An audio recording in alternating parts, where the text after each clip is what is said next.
Hey guys, welcome to another episode of our TG Wellbeing podcast. I am Dr. Victoria Munoz. This is Adam Santos. Today we're going to talk to you about our TRT clinic and the value of optimizing your hormones.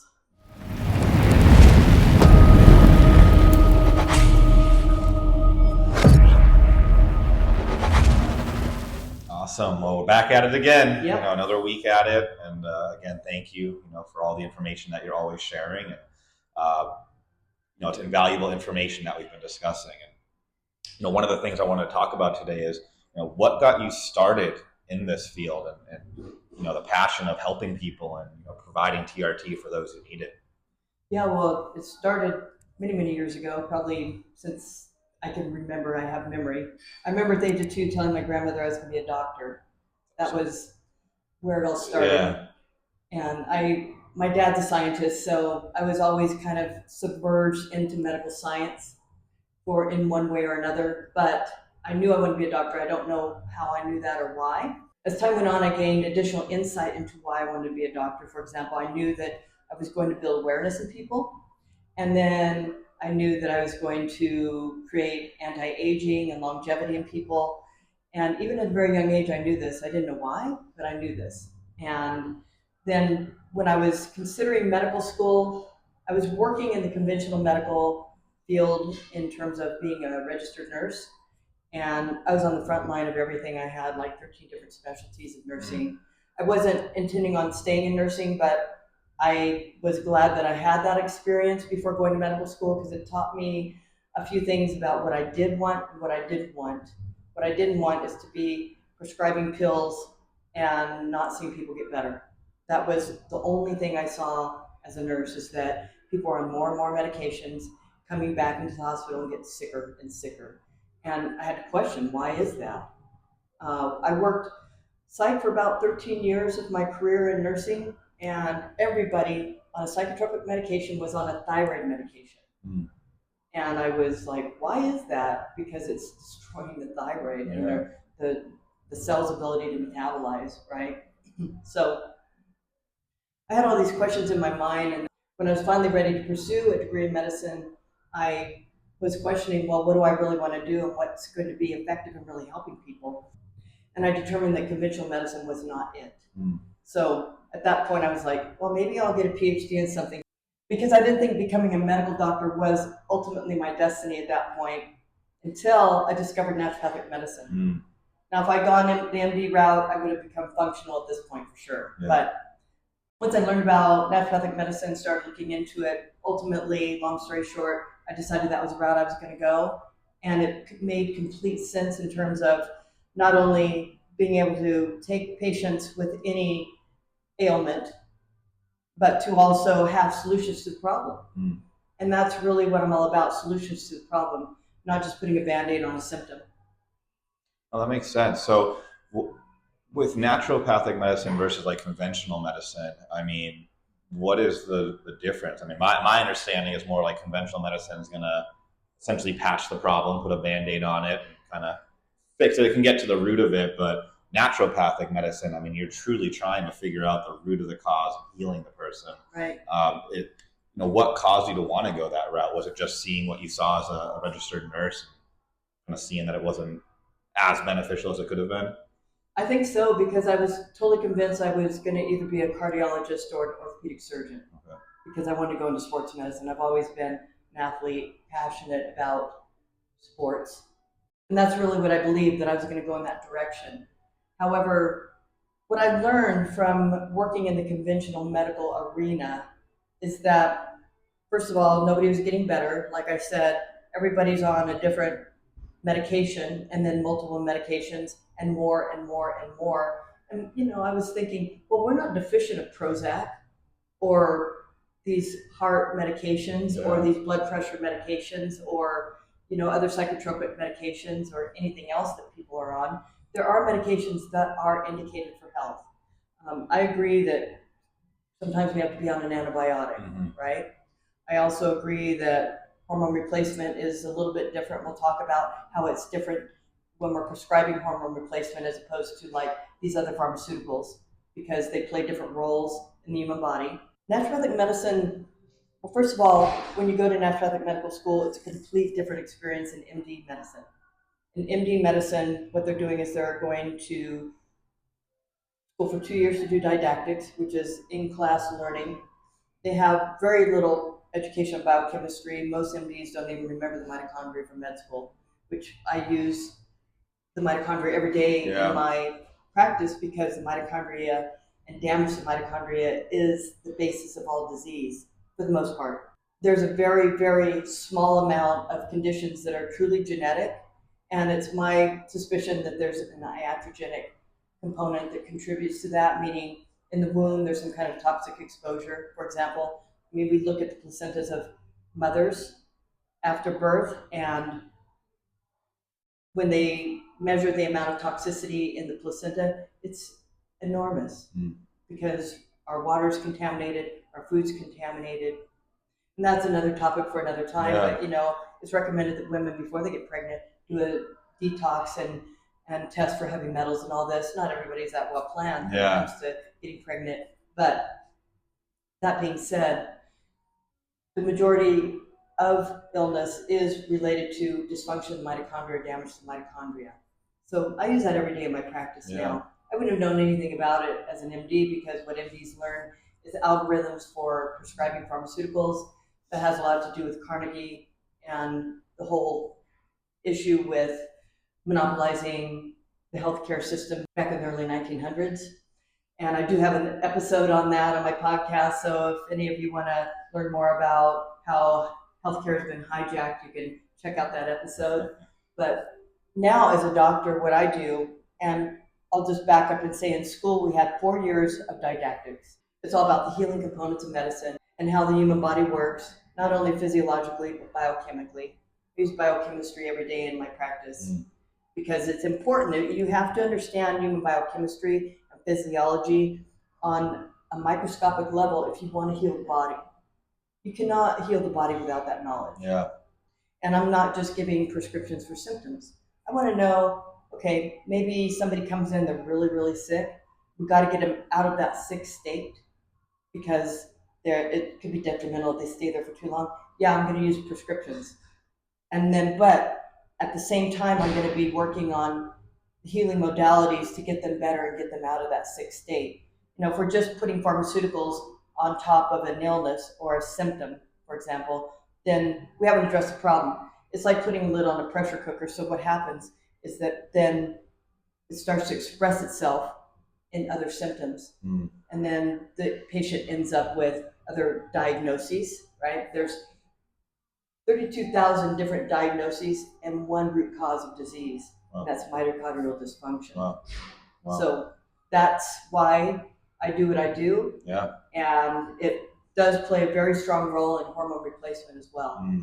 And with the mitochondrial dysfunction, I know you talk about that a lot, the mitochondria in general. Is there certain ways to understand the mitochondria to see how it's affecting the body, or is it just like there's dysfunction there and that could be the cause of X, Y, and Z? Or is there certain things that you see within the mitochondria, that dysfunction, that indicate it is the problem for cancers or whatever it might be that's going on? Yeah, well, there's some great doctors and scientists out there that have studied mitochondria in detail. One of them is Dr. Thomas Seyfried. He's one of my favorites. I've read all of his books. He has a lot of research studies out there. He primarily studied, first of all, seizures, and they learned that seizures could be controlled with a ketogenic diet. Then what they learned is that it also helped to treat cancer. And of course, there's more to it than just the diet, but this is where it all began. And they studied the mitochondria in detail, and what they did is they took cancer cells and they took healthy cells, and just organically you see that cancer cells produce more cancer cells, right? Well, healthy cells produce more healthy cells. Well, why is that? Is it just random? Is it because of our genetics? No. What they did is they took cancer cells and they focused on two major components, the nucleus and the mitochondrion.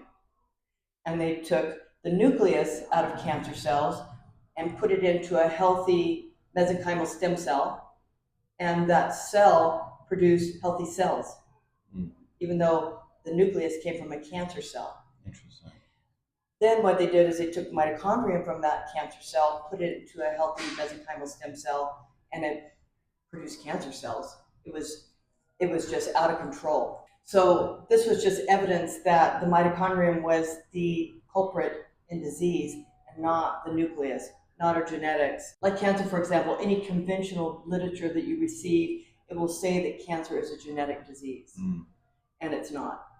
So that is just an example of how the mitochondrion plays a very strong role in our health outcome. Yeah. Not only our longevity, not only anti-aging, but in disease itself. Well, that makes sense. And so with hormones, then a question I have on that, specifically testosterone, specifically low testosterone, would that be some type of a mitochondrial deficiency or issue that's going on, or is that completely different? Let's back up and let's look at it on a macroscopic level. Okay, so we know that inflammation starts in the gut. What does our gut have everything to do with? Our diet. Our diet is what's causing our gut to dysfunction, to become inflamed, to become leaky, and to become problematic. We also know that our hormones are produced in the gut. So if our gut's inflamed, then our hormone production goes down. Now we know that inflammation directly affects the function of the mitochondria, right? So if our mitochondria, which is the powerhouse of the cell, it determines our metabolic function. We want to be metabolically healthy, because if we're not metabolically healthy, then we get sick and we die, right? So optimizing our metabolic health is really important. And that's why I'm a metabolic health specialist, because everything I do addresses the mitochondria. So as our mitochondria gets sick due to inflammation and other insults in the body, then hormone production, amongst other things, starts to decline. Yeah. As our hormones decline, so does our lifespan, so does our health and our longevity. Well, that makes sense. So then testosterone, just to kind of go back onto that, why is that one of the main hormones that at least we're looking at, in the TG Wellbeing clinic? Obviously there's a lot of other hormones that we're looking at. I shouldn't say there's not others that we're not. You're obviously assessing others. But why is testosterone, my understanding, I guess maybe one of the more important to kind of help regulate all the other hormones? So it's not like you're prescribing, estrogen. I mean, I guess you could prescribe other things, but really the focus is the prescription of the TRT to help with all the other issues. Is that the main hormone that's going to help resolve, along with the diet and everything else? But why testosterone? Yeah, well, testosterone is really the key player, and there's a reason for that, because testosterone is an anti-inflammatory hormone. Now, when you're looking at, for example, women that are going through perimenopause or menopause or postmenopause, sure, there's a decline in progesterone and there's a decline in estrogen, but even though those hormones are not indicated after menopause, they're not indicated in the same amounts, because those hormones really play a strong role in fertility and childbearing. So at that point, it's not necessary to necessarily optimize estrogen, but testosterone plays a role in our longevity throughout our lifetime, because it is anti-inflammatory, because it is anabolic. So we want to be able to maintain our muscle mass. We want to be able to maintain our bone density and have less inflammation in our body for our health and our longevity. And that's what testosterone does. Estrogen doesn't do that. Yeah. Estrogen plays a role in fertility, and for different reasons with women, obviously, to be able to conceive and to carry a pregnancy to term, right? Well, after menopause, you're not looking to do that. And with men, of course, they need small amounts of estrogen for fertility. Now, it doesn't mean that older men don't need some estrogen, just like older women don't need some estrogen. But testosterone is really the key player, because it really optimizes our health and our longevity as a result of reducing that inflammation, increasing that anabolic effect, which improves our metabolism to give us the long life and quality of life that we want and we deserve. Yeah, no, and that makes complete sense as well. Just with me getting on TRT with you, I've seen tremendous changes in how I feel, how I perform, my sleep, when I have the time to sleep. But I understand. And along with, I'd like to touch on this with you maybe in another video, but the carnivore diet, I think that's been a huge component along with the TRT. But I guess, another question I have with testosterone, would that fall under a naturopathic remedy? Is that more of a conventional medicine remedy? Where does that fall within that? No, I have to laugh because that's a really funny question, because You'd be amazed how many conventional medical doctors won't even touch testosterone. They won't replace it. They won't prescribe it because they're not taught how to modulate hormones. They're taught to just address symptoms. And if the symptoms are vague, they're very unlikely to prescribe testosterone, even when men are like at 300. Now, maybe if they're 100 or 200, they might give a little bit. But even then, I get these patients coming to me saying, hey, my doctor has me on testosterone, but I still don't feel good. Well, they haven't addressed a lot of other things either, like their estrogen levels are like off the chart. So they really don't know how to do this. In general, there are some good MDs out there. I'm not criticizing MD medicine. It's just that it has a place in emergency medicine and trauma, but it has no place in treating disease or optimizing human performance or human health. So as a naturopathic medical doctor, I do understand the importance of optimizing this hormone. And as a result, we're getting people out of these slumps. You know, they come in with fatigue, they have low sex drive, they can't think straight, they can't remember things from minute to minute. This is all related to low testosterone. I'm not saying that's the only thing that contributes to these kinds of symptoms, but it is a big player. And when we look at testosterone levels, they're like 200-300 for men, or even 4 or 5, and men are having these symptoms. That's not okay, because we need to not only address the testosterone levels, but we also need to look at their lifestyle in terms of what's causing this problem to begin with. Now, I will be honest, after decades of destroying your metabolism through diet, poor sleep, stress, screen time late at night, all these things that are affecting our other hormones like our circadian rhythm and so forth, it can be hard to completely optimize somebody without hormone replacement, but we can get them into the best state of health. And then with the addition of the hormone replacement therapy, get them optimized and feeling their best. No, that makes sense. And with optimizing hormones or optimizing health and performance, that's one of the things that you're really focused on. Would you say that testosterone is one of the key components to have optimized in order for everything else to kind of fall into place and be healthy as well? Testosterone is a very desired hormone, even by people that don't know why. Athletes, non-athletes alike. Nobody wants to feel like, oh, I have no more sex life because I have no desire for sex, or with men, impotence, erectile dysfunction, anorgasmia. That's a real common one with low testosterone. So that being said, testosterone is a key player in the symptomology and is the limiting factor.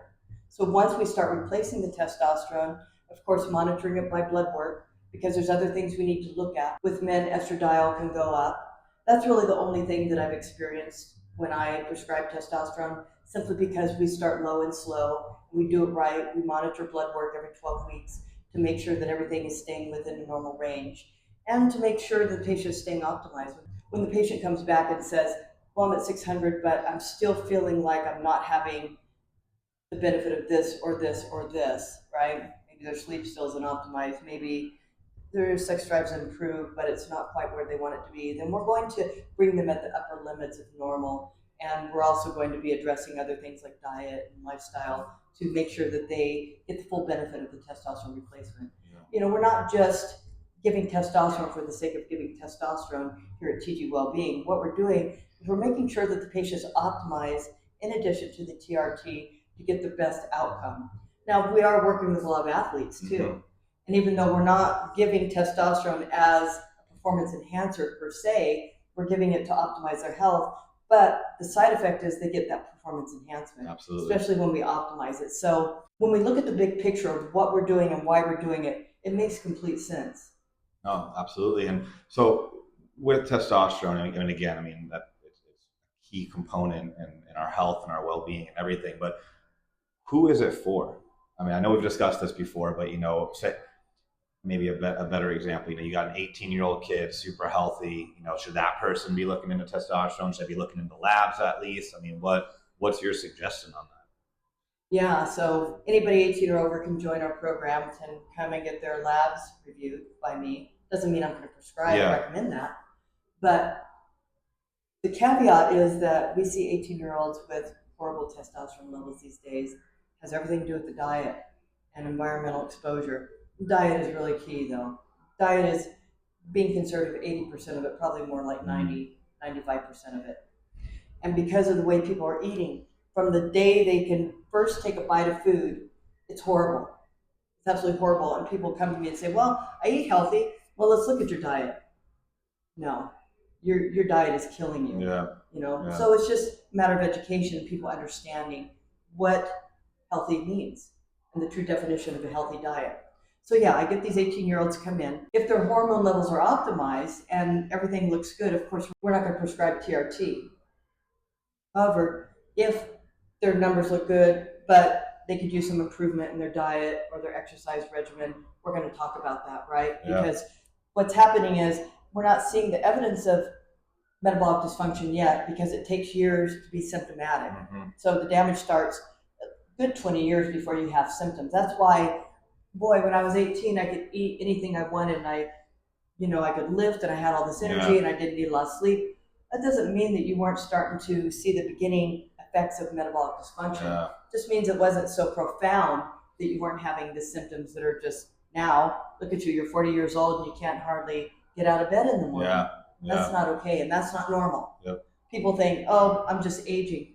I talk to hundreds of people every week, literally, because I do different programs, and I have different programs for people to, pain management and, just primary care, hormone modulation, all this stuff. And people think that their symptoms are just aging. Oh yeah, my knees hurt, my back hurts, I have headaches, but I'm just getting old. I'm going to be 60 this year, and I have none of that. Yeah. These people are 40 years old and telling me that they're getting old. Yeah. That is complete BS. Yeah. You're not getting old. You're sick, and we need to fix it. Yep, absolutely. And then, going back to like the younger generation, the 18, 19-year-olds, I talk to a lot of them. Well, I don't need to get my hormones checked. I'm young. I'm sure I'm fine, kind of a thing. But, from your experience being a doctor, being a naturopathic doctor, are there benefits of getting a baseline? Like, say somebody's hormones at 18, you get them back, like, wow, this is a perfect panel, right? It looks amazing. Is that beneficial to have, say, theoretically 10, 15, 20 years, they're experiencing some issues? Do those earlier blood panels that you're doing, the earlier labs, does that help you determine, what direction to go with somebody, or is that not very crucial? It's very crucial, in fact, because like myself, I started looking at my blood work when I was young. Yeah. And that's why, turning 60 this year, I never had any symptoms of menopause. None. Doesn't mean I still have a menstrual cycle. That would be lame at this point. But I never had the symptoms of menopause because I was looking at my hormones from a very young age. And this is what I recommend for everybody. The age of 18, start coming here, get your blood panel, get your labs checked, and look and see where your baseline is. Now, it might not be good. It might be good. Yeah. Right? And then we can look at other components of your health and your health habits. But when you are educated from an early age on what you need to do and why, then you're more likely to have a longer life with the less of a need for hormone replacement earlier in life. Now, there's going to be a point in time where you will need it because hormones do with age decline, just not at the rate we're seeing. So, maybe by the time you're 80, you might have a slight decline if you were optimized, and that would be okay. Then we could give a little TRT and prolong your life for that many more decades. Yeah. Right? Yeah. I mean, if you think about it, we're programmed to live, and this has been proven in science, by looking at the telomeres on our chromosomes, we're programmed to live about 120 years minimum. Nobody knows anybody that's lived that long because the only thing that we've known is this modern day living with the modern day diet and the modern day education that is complete BS. Yeah. It's not the truth about the human condition and what we should eat for our species and why. So yes, I recommend from a very young age, 18, start coming here, getting your hormones checked, and at least come in twice a year. Get a blood panel, come see me, we'll look at your hormones, we'll talk about your diet, we'll see what you're doing to improve yourself and to stay optimized. And yeah, prevention is the best cure. Majority of people that come to see me are already symptomatic because they don't have the education and the knowledge to understand, hey, this is what I need to do to be optimized to prevent this stuff from happening later in life. When we're young, we think we're invincible. Yeah. We're not. Yeah. We're not. And it catches up to you. And everybody that reaches like 35, 40, that's kind of the range where you start seeing people complain about these symptoms. Yep. Let's say, man, I didn't know when I was younger that I should have done this, or this after they talked to me, you know. And I'll be honest, most doctors that are running hormone clinics, well, first of all, people don't talk to a doctor, you know, Yep. so they never get any kind of education on why they're taking TRT or what they have to do in addition to that. But in addition to that, I'm educating people on what they need to do to optimize themselves. So our program is not only beneficial for people that need TRT, but it's beneficial for people who want to monitor their labs on an ongoing basis. Yeah. And it's a very cost-effective way of doing it. And it could do nothing but help improve your life outcome. That's good. And I think that's a lot of valuable information. When I was young, I had no idea to check my hormones. I started checking my hormones after I was a little jacked up already. But I guess, another side of that too, obviously, here at TG, we have a lot of serious athletes, bodybuilders, power lifters, football players, etc. So we get a lot of people that are self-administering, taking whatever they might be taking. What's the benefits of having them do like a lab panel and coming to see you? Obviously, if they're truly using, anabolics in the sense of performance enhancement, their levels are going to be off the chart in terms of testosterone. So where would you come into play for somebody like that? How would that benefit them? Well, I definitely do work with professional athletes, and I do work with athletes that are taking anabolics. We're not prescribing it, we're not promoting it in this program, but it's something that they're going to do to enhance their performance for their sport. In the sport of competitive bodybuilding, it is understood that these competitors are going to be on anabolics. However, myself as a doctor, where I come in, and my role is to make sure that they do it safely. So they're going to tell me what they're on. We're going to look at lab work. We're going to talk about liver health and heart health and all those things. We're going to look at their cholesterol panel, their lipid panel. Now, cholesterol doesn't equal disease, but there's other things that can increase as a result of using anabolics such as triglycerides. And that's where the problem starts to arise with the elevation of triglycerides and VLDL, which is your risk for a heart attack or stroke right now. So we want to look at these things with these professional athletes. And when athletes do decide to come off these stacks of anabolics, I do play a role in that, simply because when they come off these anabolics, their testosterone can go in the tank, their fertility can go in the tank, and they're going to need some extra help in helping to optimize that, get their levels up, and get their production back. But let me preface that it's only these athletes that are taking stacks of anabolics that are going to have these fertility and testosterone production issues. It's not people that come in just to get optimized. When we're optimizing the hormone, you still produce your own testosterone. Fertility may go down slightly. It doesn't always go down completely. Let's say I have a male patient that comes on, his testosterone's in the tank, he wants TRT, but then a year later he decides, well, we want to have children. Well, there's things we can do to increase fertility without taking them off the TRT, which is perfectly safe and effective. Now with females, if they're on testosterone and then they decide they want to get pregnant, we do have to take them off the testosterone. And we would look at other components to optimize their hormones and to make sure that they were in a good, healthy, optimized state to sustain that pregnancy. And why is it then that women need to come off the testosterone during the attempts to become pregnant, versus men don't? Because men are just contributing to conception. After that, their job is done. Whatever their hormone components are doesn't contribute to the health and the vitality of the growing fetus. But with the woman, it does. We don't want high levels of testosterone affecting the fetus. Now, what happens naturally is if the fetus is male, the mother will produce increased levels of testosterone naturally for those androgenic effects that we want for the male fetus. Now, with the female, that's not the case, but nature takes care of that. So we don't want to be giving testosterone to a woman while she's pregnant because it could potentially affect the development of a female fetus, and we don't want extra androgens for a male growing fetus either. Oh, well, all that, all the information, once again, it's super informative. And I think for all of you out there, whether you're 18, maybe you think your hormones are optimized, and maybe they are, or you're a elite athlete, competitive bodybuilder, whatever that might be, there's going to be tremendous benefits with seeing Dr. Victoria. And as some of you know, we do sell blood test kits out here. We're doing a current special still, right, that we're running. $100 for our blood test kit. That's your labs. That's your consultation with our medical doctor, Dr. Victoria. So for all of you out there, this is going to be something that's going to be very crucial. It's going to be very beneficial for your health to monitor it, whether you're healthy now or you're experiencing issues.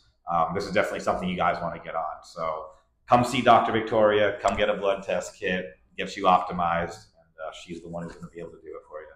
Our program does really stand apart from other TRT programs. You really can't get the value in optimizing your hormones with other clinics. I haven't seen another clinic that is doing as comprehensive of an approach as we are. So definitely come see us. Right now it's a killer deal, and the normal price for everything you're getting with us today is $375 out the door. So right now it's $100 out the door. Sign up. You can be anywhere in the US to work with us. You don't have to be in Arizona. You don't have to be in California. You don't have to be in Florida where our gyms are currently located. You can be in Pennsylvania. You can be in Texas. You can be anywhere. We can work with you no matter where you're at, right in the comfort of your own home, and get you optimized and feeling your best. Awesome. Yep. Thank you, Victoria. All right. Well, hey guys, thanks for joining us for another episode of the TG Wellbeing podcast. I am Dr. Victoria Munoz. This is Adam Santos, and see you next time. Boom. Boom. There it is. That was a good one.